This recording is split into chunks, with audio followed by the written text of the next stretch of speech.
Queria agradecer ao Instituto de Justiça Fiscal pelo convite. Eu acho que vocês têm feito um trabalho excelente, não só de diagnóstico da situação tributária, da injustiça tributária, mas também de propostas concretas. Eu estou começando agora na Federal do Rio de Janeiro, agora em maio comecei uma cátedra chamada Celso Furtado, onde nós vamos discutir os problemas econômicos e de desenvolvimento do Brasil com esse mesmo enfoque, um enfoque propositivo. Eu quero que o Instituto de Justiça Fiscal participe dos nossos debates ao longo do próximo ano, né? Tendo em vista as mudanças que nós queremos que o Brasil experimente. Esse tema da tributação das grandes fortunas, da tributação dos super ricos, é um tema que eu abordei, sobretudo na segunda edição do meu livro mais recente, O Brasil Não Cabe no Quintal de Ninguém, onde eu introduzi um texto que não estava na primeira edição, que é uma análise da subtributação dos super ricos no Brasil, e que se baseia em parte no trabalho do Instituto de Justiça Fiscal, e inclusive cita com frequência o trabalho de vocês. O Brasil tem, historicamente, como nós sabemos, uma das piores distribuições de renda do planeta, e um dos fatores que contribuem para essa concentração da renda é justamente a injustiça do sistema tributário, o seu caráter regressivo. Ele onera proporcionalmente mais os mais pobres e menos os mais ricos, fazendo o contrário do que deveria fazer. O sistema deveria ser progressivo, tributar proporcionalmente os mais aquinhoados em termos de renda, em termos de patrimônio, em termos de fortuna. E diz muito sobre o nosso país, sobre o nosso conservadorismo, que o tema da justiça tributária seja normalmente varrido para baixo do tapete. O Brasil discute intensamente a questão da reforma tributária, sob vários ângulos, mas raramente se toca nesse tema. Vocês já mencionaram as razões, algumas das razões que levam à regressividade, à injustiça da tributação no Brasil. Eu destacaria 4: o peso da tributação indireta, a baixa progressividade do imposto de renda, a reduzida tributação sobre fortunas, sobre patrimônio, e a fragilidade da administração tributária. Vou fazer um comentário muito breve não sobre os 4 fatores, mas sobre os 3, o terceiro e quarto, porque tem mais a ver com o tema que vocês estão propondo. No Brasil, a tributação sobre patrimônio ela é baixa para padrões internacionais. E mesmo em muitos países desenvolvidos, com a crise da Covid e com a consciência que se tomou no Ocidente desenvolvido sobre a necessidade de enfrentar a concentração de renda lá, que não é tão alta quanto no Brasil, mas aumentou muito nas últimas décadas, essa tributação sobre patrimônio tem sido também identificada como insuficiente, mesmo nos países mais desenvolvidos, pelo FMI, pela OCDE e por outros órgãos. Mas no Brasil o quadro é muito grave. Por exemplo, a alíquota máxima do imposto sobre herança e doação, heranças e doações, que é de competência dos estados, é de apenas 8%, a máxima, né? E a maioria dos estados não aplica a alíquota máxima. O IPVA, que também é estadual, não incide, por exemplo, sobre iates e aviões particulares. O imposto territorial rural arrecada muito pouco e responde por apenas 0,1% da arrecadação federal. O IPTU incide sobre imóveis subavaliados. Depois que eu terminei esse trabalho, que está incluído no meu livro, o IPEA publicou um estudo de um economista chamado Pedro Humberto de Carvalho Júnior, que eu recomendo, um estudo do IPEA, que é baseado numa análise das pesquisas de orçamento familiar e que chega a conclusões semelhantes a que outros estudos anteriores, baseados em outras fontes, também haviam identificado. Por exemplo, o IPTU, ele apresenta uma estrutura regressiva. As famílias com renda até 3 salários mínimos declaram pagar IPTU, que consome 1,2% da renda domiciliar, enquanto que as famílias com renda superior a 36 salários mínimos pagam 0,7% da renda. O IPVA, estrutura mais regressiva do que os demais impostos, inclusive por uma razão interessante, vejam, porque houve um aumento do número de motocicletas e automóveis nos estratos mais baixos, inclusive porque esses motocicletas e automóveis são usados por esses estratos mais baixos de renda como instrumento de trabalho. O IRPF, como vocês sabem, também tem uma estrutura insuficientemente progressiva a partir das faixas mais altas de renda. No caso desse estudo aqui, chega-se à conclusão que no topo extremo, os 1,2% mais ricos pagam menos imposto de renda do que as faixas mais baixas de rendimento. Então, o IRPF só é progressivo até a faixa de 30, 40 salários mínimos, né? E há uma coisa que eu gostaria de destacar aqui, já que nós estamos falando sobre grandes fortunas, que é que, como vocês sabem, nós temos um imposto sobre grandes fortunas no Brasil. Temos também. Só que esse imposto só existe na Constituição Federal. Desde 1988, a Constituição prevê um imposto sobre grandes fortunas. E reparem que os constituintes tiveram cuidado de deliberadamente introduzir o adjetivo grandes. O objetivo dos constituintes era taxar as grandes fortunas, os super ricos. E se ele tivesse sido criado, esse imposto sobre grandes fortunas no Brasil teria sido o primeiro imposto a incidir exclusivamente sobre os mais ricos e não sobre a classe média e os pobres. Não por acaso, talvez, permanece até hoje letra morta. Recentemente aconteceram alguns fatos interessantes a respeito do imposto sobre grandes fortunas no Brasil.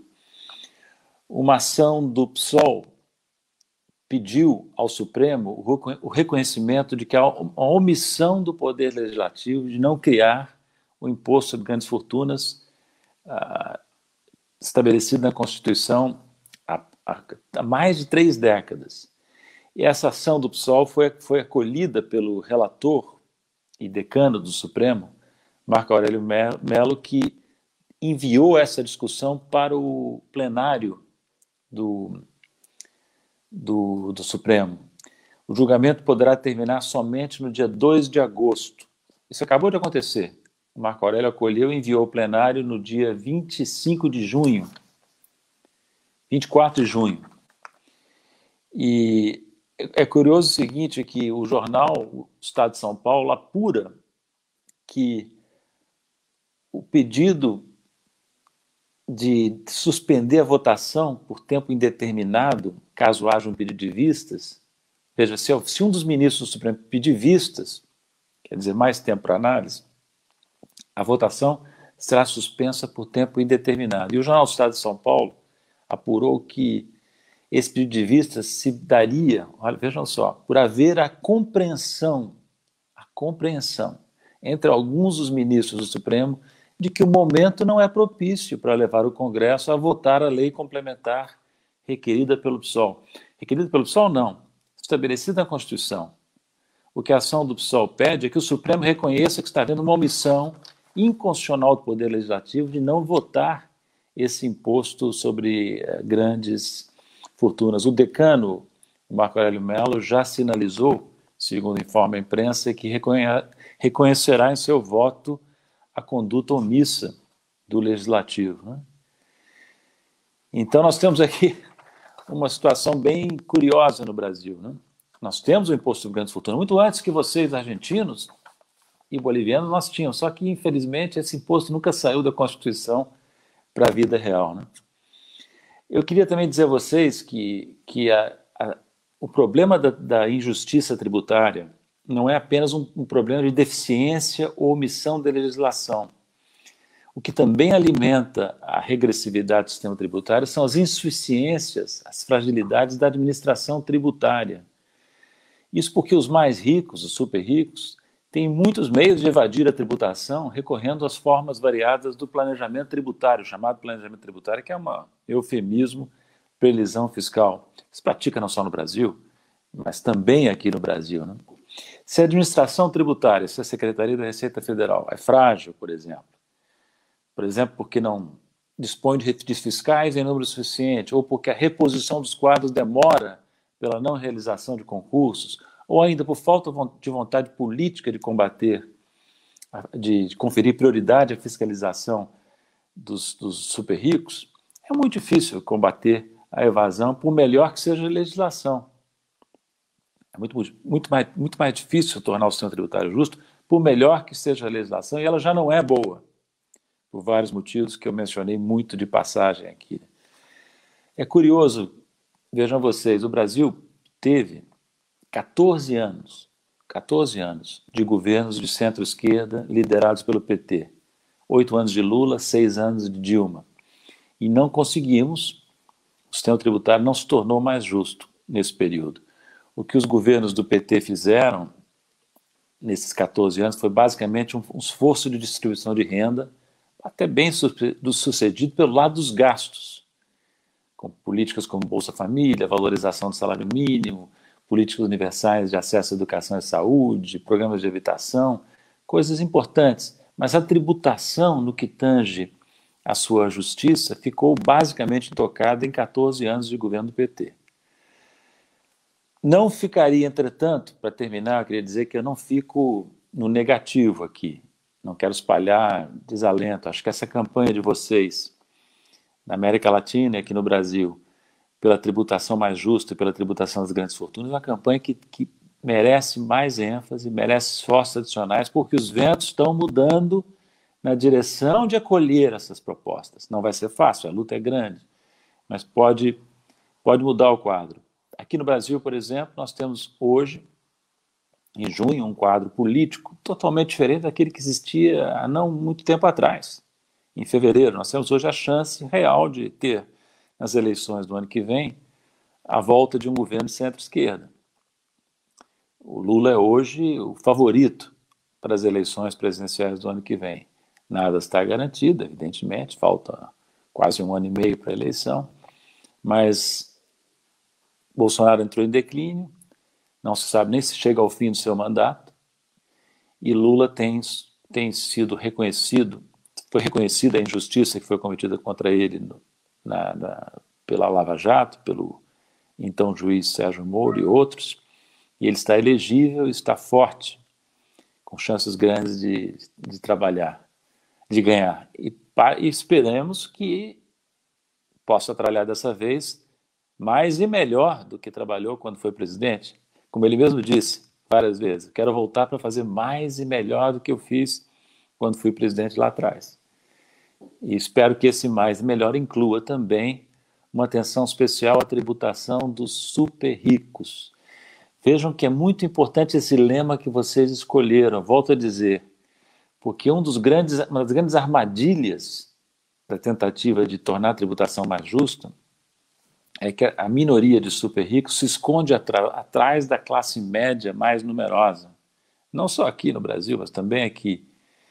E procura mobilizar a classe média contra a tributação, aumenta a tributação, alegando que ela vai incidir também sobre a classe média. Não, tem que ficar muito claro que as propostas são para atingir aquela fração ínfima de milionários e bilionários que contribuem pouco, relativamente pouco, para o financiamento da ação estatal, né? Vejam que os ventos estão mudando também no exterior. Argentina e Bolívia instituíram impostos sobre grandes fortunas, como nós vimos aqui nas intervenções anteriores. A OCDE, em estudo publicado agora em maio, recomendou que os países da OCDE aprimorem e aumentem a tributação sobre heranças e doações, né? E o Biden, nos Estados Unidos, já não sei se vai conseguir, mas já anunciou que vai tentar aumentar a tributação sobre aqueles americanos. Ele se comprometeu a não aumentar os impostos sobre americanos que ganham até $400 mil por ano. É um compromisso formal que ele assumiu. Mas ele quer atingir os milionários e bilionários. Como? Aumentando a eficiência do IRS, do Internal Revenue Service, que é a Receita Tributária Federal deles, eliminando brechas na legislação que favorecem a evasão fiscal, aumentando as alíquotas sobre as rendas mais altas. E ele disse no discurso de 100 dias dele, eu não estou querendo punir ninguém, mas eu não vou aumentar a carga tributária sobre a classe média desse país. Eles estão pagando o suficiente. O Biden percebeu esse problema que vocês já tinham percebido quando fizeram as suas propostas aqui no Brasil no ano passado. Vocês, eu digo o Instituto de Justiça Fiscal, que a armadilha